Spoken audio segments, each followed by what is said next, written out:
Hello and welcome back to our channel. So today in this video we are going to discuss about how you can post on Facebook Marketplace. So without wasting much of our time, let's get straight into the video.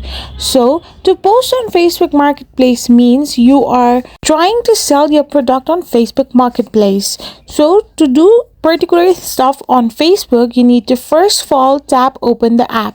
So from your home screen or from your menu bar, you need to simply tap open the Facebook app. So once you tap it open, you will end up in this kind of interface where you can find the Facebook Marketplace option. So once you're in the Facebook Marketplace, tap on the sell option, which is right on the left hand side of the screen. So once you tap on the sell option, you can find three categories: items, vehicles, or properties for sale or rent.